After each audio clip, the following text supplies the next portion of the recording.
In today's video, we're doing something a little different. We're traveling the multiverse and going to a universe where I get to select the Best Picture nominations. Is that a universe we want to live in? No, but it makes for a fun exercise. Let's do it. What's up, Flick fans? Welcome back to the channel. I figured this would be a fun video and something that I could expand upon in the future. I wanted to do a video where I choose every single category and nominate the movies that I personally would nominate. If you would like to see that video expanding upon this idea, please let me know down below. Otherwise, be sure to comment your 10 Best Picture nominees. If you have the opportunity to choose this yourself, what movies would you have voted for? What would make your top 10? And in today's video, I'm giving you my top 10 in ABC order. I'm not going in order from 1 through 10. And again, essentially, it's my favorite movies of the year, but these are also films that I feel for some reason or another should have been nominated for Best Picture at the Oscars. I'm going to give you that reason with each film. If you guys are here and you like this idea, be sure to drop that thumbs up down below.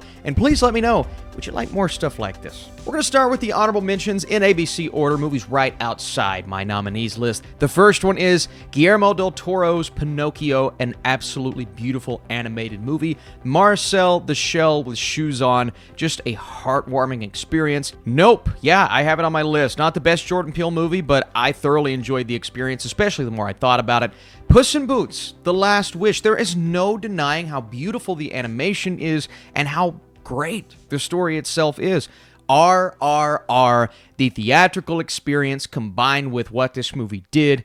Tar. Some people are going to be shocked this isn't in my top 10, but it is still a masterclass character study.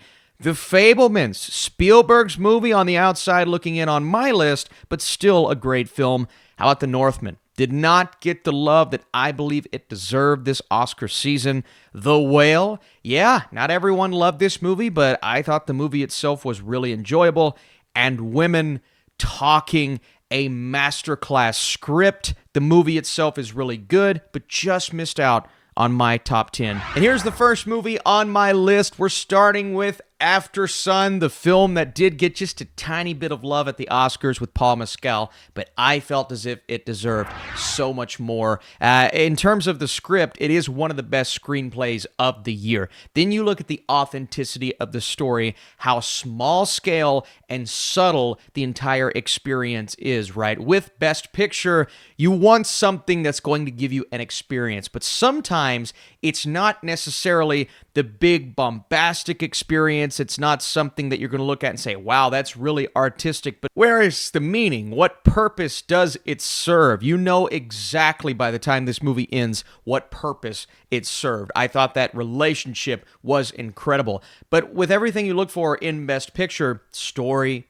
characters, overall filmmaking, the technical aspects, I think Aftersun has it all. Yeah, it's a smaller movie than maybe every other film on this list, but that's not a bad thing. I think it should have been nominated for Best Picture. Next up, this movie was nominated for Best Picture, and I believe it deserved to be nominated. All Quiet on the Western Front. You talk about technical achievements across the board. Cinematography, production design, score, a little in your face at times, but the battle sequences in this film, I mean, it's masterclass. It is everything you need in a war picture, but this one takes it a step further and provides you with an experience that's going to literally take your breath away, man. You're watching this like, obviously this is an incredible experience, but I'm not supposed to feel good about this. It's a movie that looks at why war is bad. And again, you know, you have the original All Quiet, you have the source material, and whether this strays too far away from that or not, as an individual achievement, I think All Quiet on the Western Front has everything you need in a war, or in this case, an anti-war picture.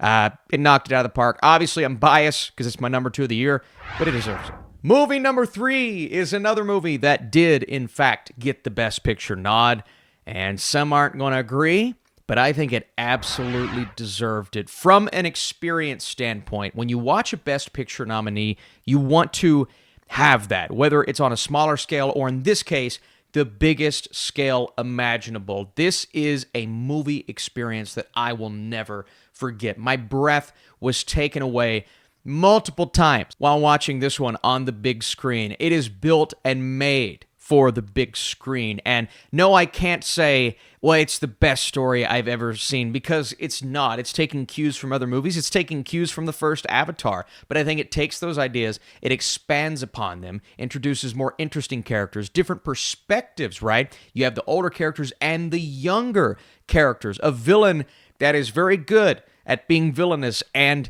just on a technical level, it's perfection. It's masterclass. Even if the story was not as good as it even was, I would say this deserves to be in there because of how good every other aspect is.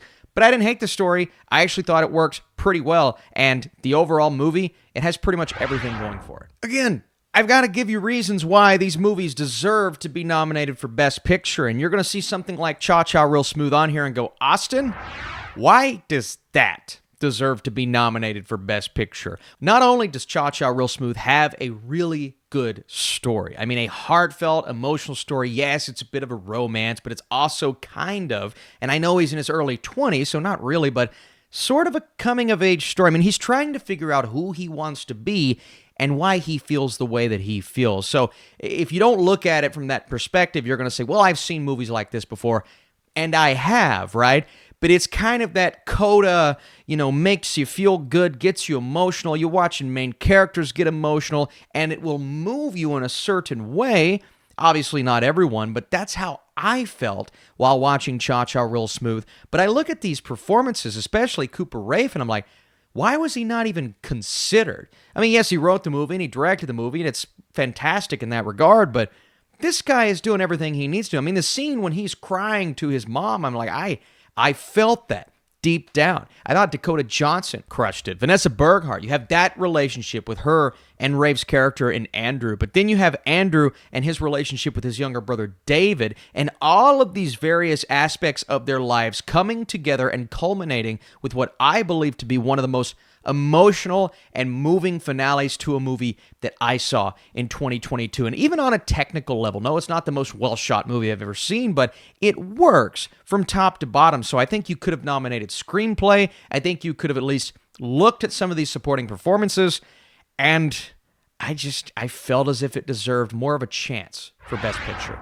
This is the film that I decided to put over Tar, and I'm not even saying I like Decision to Leave more than Tar. I think they are neck and neck, at least in my rankings, but I put Decision to Leave in there because you're getting a different type of film, different types of filmmaking, and a technical achievement that, again, I just did not feel got the respect it deserved. It's one of those movies that you watch, and I saw a lot of people just weren't that invested in the story, and I think there's one part in the movie where things get a little confusing.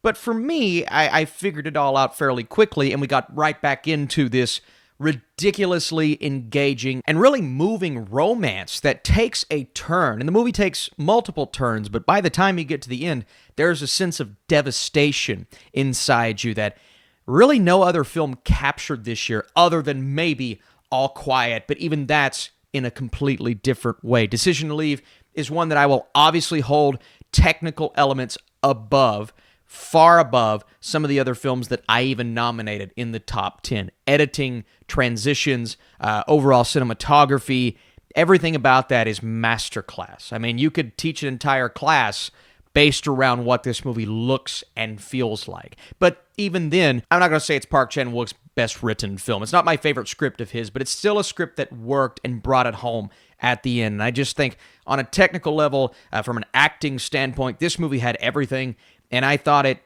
deserved more of a shot. I won't spend too much time on the next two, because these next two films did indeed get the nomination. The first one is Everything Everywhere All at Once, and, it is a front-runner for Best Picture at this point. It's one of those films that you watch and you're just kind of blown away with the creativity involved, what the Daniels were able to do with this story. You have all the people that are loving these random, crazy cartoons where you're throwing everything at us at once, like a regular show, like a Rick and Morty, and then you get a live-action movie that feels that way, but it comes together beautifully. It was never overly confusing, and even the moments that were slightly confusing, you're like, no, I get it. I understand what they're doing. And from a performance level, on a technical level, everything you need. I mean, nominated in numerous categories, and maybe it should have been nominated in more categories. I can genuinely say everything about Everything Everywhere works, and this film absolutely deserved its nomination. And the next movie, I think it deserved its nomination. We're talking The Banshees of Inisherin. Authentic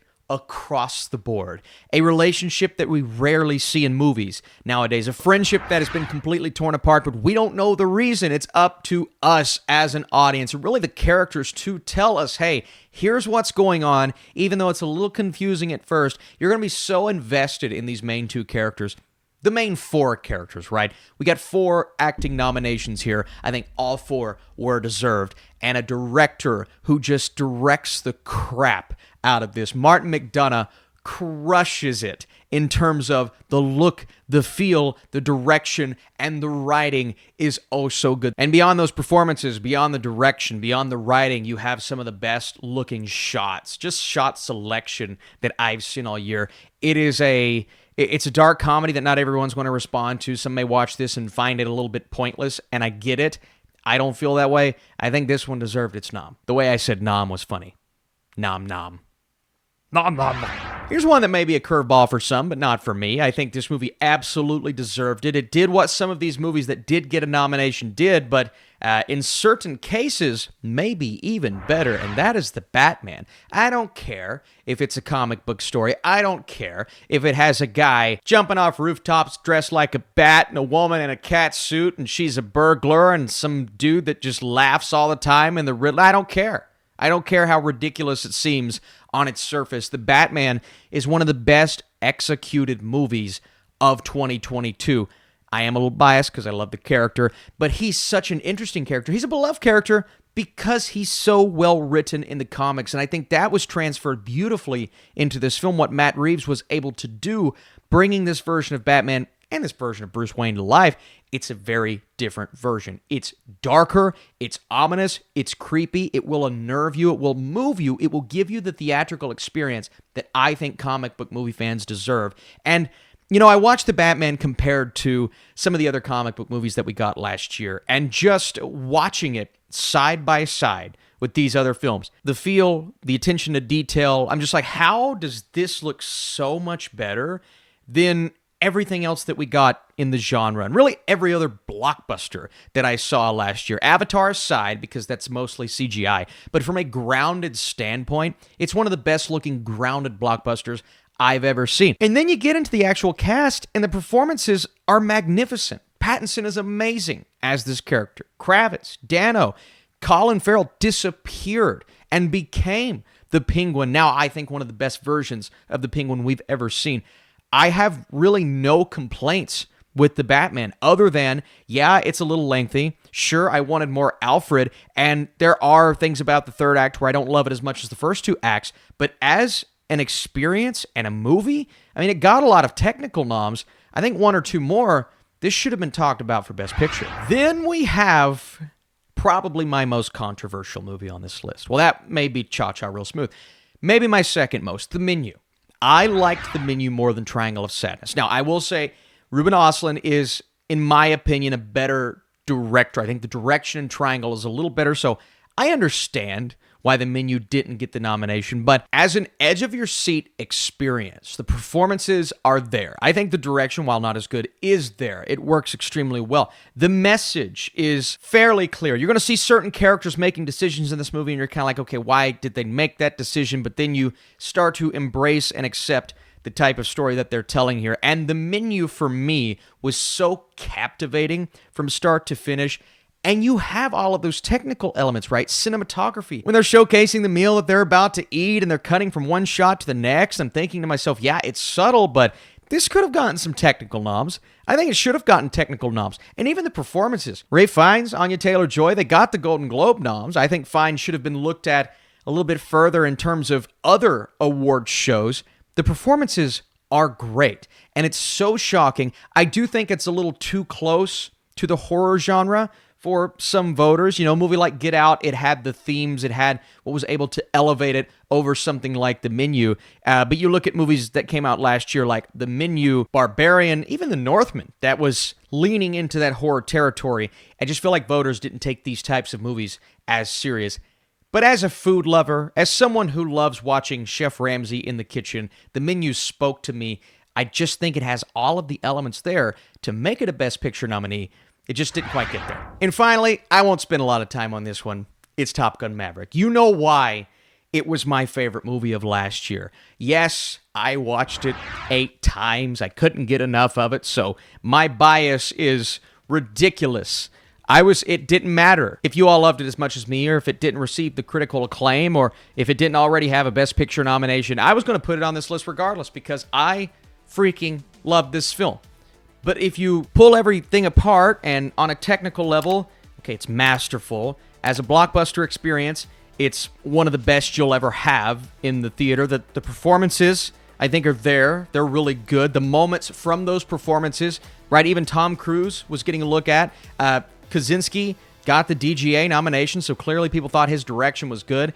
Cinematography, score, I could go on and on and on. I just think everything about the film comes together to create not only one of the best sequels we've ever seen, but again, one of the best blockbuster experiences we've ever had as a community, right? This was one big communal. People kept going back to the theater over and over. Even people who didn't love the first one, like myself, I was obsessed. And for those reasons alone, the numbers combined with the quality, it should have gotten a Best Picture nomination. So we're going to end with you wondering, Austin, which movie would you pick? And I don't want to give that away here, but you could probably guess which movie I would pick. But again, if you want me to do all of the categories, every single one, actor, actress, technical element, whatever you want me to do, leave that down below. Tell me you need it, and we'll try to do it before we get to that fateful day where we find out who's going to win Best Picture this year. Oh, I also have predictions to do, so we have to get to that too. Thank you guys for watching. Thank you for liking, commenting. This was really fun. We'll try to do more like this.